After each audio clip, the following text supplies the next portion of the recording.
आज की कहानी एक सवाल से शुरू होती है। क्या होता है जब किसी अकेली बेसहारा इंसान की आवाज को दबाने की कोशिश की जाती है? और उससे भी बड़ा सवाल, क्या होता है जब पूरा का पूरा समुदाय उस एक आवाज को उठाने के लिए एक साथ खड़ा हो जाता है? तो चलिए आज सम्मान, अन्याय और एकता की इसी कहानी की परतों को खोलते हैं। कहानी के बिल्कुल शुरुआत में गांव की एक महिला ये बात कहती है, और सच कहूं तो इस एक लाइन में ना उस किरदार का सारा अकेलापन, उसकी लाचारी, सब कुछ सिमट जाता है। बेचारी बूढ़ी है, कोई नहीं है इसका। लेकिन क्या वाकई उसका कोई नहीं था? चलिए पता करते हैं। तो सबसे पहले उस महिला की दुनिया को समझते हैं। आखिर उनकी जिंदगी थी कैसी, गुजारा कैसे चलता था, और उनके आसपास के लोग वो उनके बारे में क्या सोचते थे। गांव वाले उन्हें प्यार से या शायद आदत से बुढ़िया या अम्मा कहकर बुलाते थे, पर उनका एक नाम था, मीना। बिल्कुल अकेली रहती थी और रोज लकड़हारे से लकड़ियां लेकर गांव वालों के घर घर पहुंचाती थी। बस इसी से उनका पेट पलता था।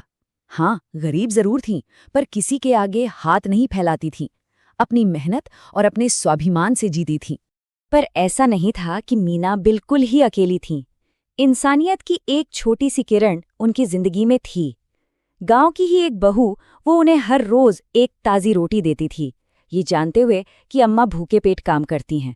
ये छोटी सी मदद दिखाती है कि हाँ, एक सहारा था, भले ही छोटा सा, लेकिन था जरूर। सब कुछ ठीक तो नहीं, पर जैसा भी था चल रहा था।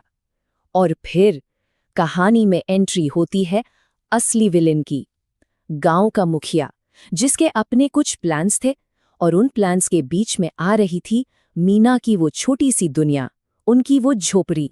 अब यहाँ पर ना मामला बड़ा सीधा है। दो अलग अलग दुनियाओं की टक्कर।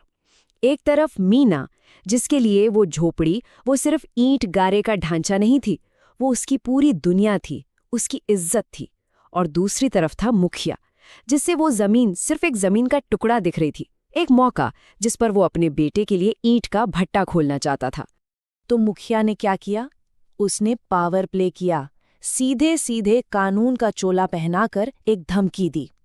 उसे पता था कि मीना जैसी गरीब महिला के पास अपनी बात साबित करने का कोई तरीका नहीं होगा। ये अपनी ताकत का खुला प्रदर्शन था कि देखो, नियम कानून भी उसी के लिए हैं जिसके पास उसे चुनौती देने की हिम्मत या साधन हो। तो क्या मीना उस जमीन पर अवैध कब्जा करके बैठी थी? नहीं, बिल्कुल नहीं। असल कहानी ये थी कि करीब 15 साल पहले जब उनके पति गुजरे, तो पिछले मुखिया ने उनका मंगलसूत्र लेकर बदले में उन्हें वो जमीन दी थी। लेकिन ये सब जुबानी हुआ था, कोई कागज नहीं, कोई लिखा पढ़ी नहीं। और यही उनकी सबसे बड़ी कमजोरी बन गई। और जैसा कि ऐसी कहानियों में अक्सर होता है, बात सिर्फ धमकी पर आकर नहीं रुकी। मुखिया ने जो कहा था उसे करके भी दिखा दिया।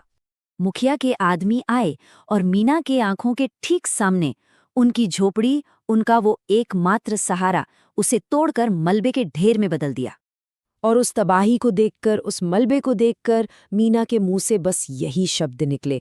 ये एक सवाल था, एक शिकायत थी, उस बेबसी की चीख थी जब लगता है कि ऊपर वाला भी आपके साथ नहीं है। सबको लगा कि शायद इससे बुरा और क्या ही होगा। छत छिन गई। लेकिन कहानी यहां नहीं रुकी, बल्कि और भी ज्यादा भयानक मोड़ लेने वाली थी। मीना अचानक गायब हो गई। जब लकड़हारे और उसकी पत्नी ने देखा कि मीना अपनी जगह पर नहीं है, तो पूरे गांव में हड़कंप मच गया। सबने मिलकर उन्हें ढूंढना शुरू किया। और फिर मीना मिली, जंगल में, बेहोश, और उनके सिर पर एक गहरी चोट थी। बस ये वो पल था जब गांव वालों का शक यकीन में बदल गया। और यहीं से कहानी का रुख पूरी तरह पलट जाता है। एक अकेली लाचार महिला पर हुए इस हमले ने पूरे गांव के ज़मीर को झकझोर कर रख दिया, और उन्होंने फैसला किया कि अब बस बहुत हुआ, अब वो चुप नहीं बैठेंगे।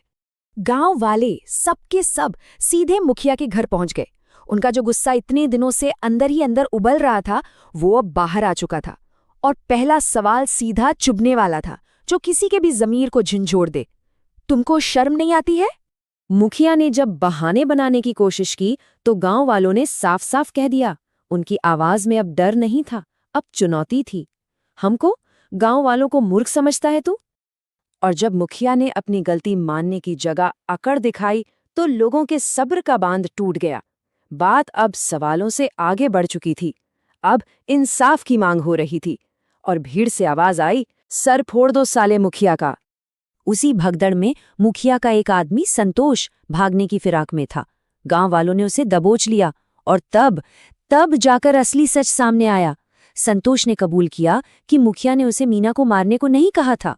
हुआ ये था कि संतोष ने ईंटों के पैसे शराब में उड़ा दिए थे और अपनी चोरी छिपाने के लिए वो मीना की टूटी झोपड़ी से ईंटें चुराने गया था। जब मीना ने उसे रोकने की कोशिश की तो उसने धक्का दे दिया और मीना गिरकर बेहोश हो गई। तो सच तो सामने आ गया, पर क्या कहानी यहीं खत्म हो जाती है? नहीं, इस कहानी का अंत इससे कई ज्यादा खूबसूरत था।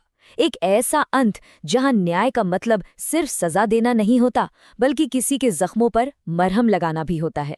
कहानी का सबसे खूबसूरत पल, लकड़हारे ने आगे बढ़कर मीना को सिर्फ एक छत नहीं दी, बल्कि एक परिवार दिया।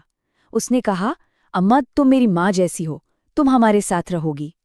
सोचिए, जिस महिला के लिए कहा गया था कि इसका कोई नहीं है, आज उसके साथ एक बेटा था, एक परिवार था, एक पूरा गांव था।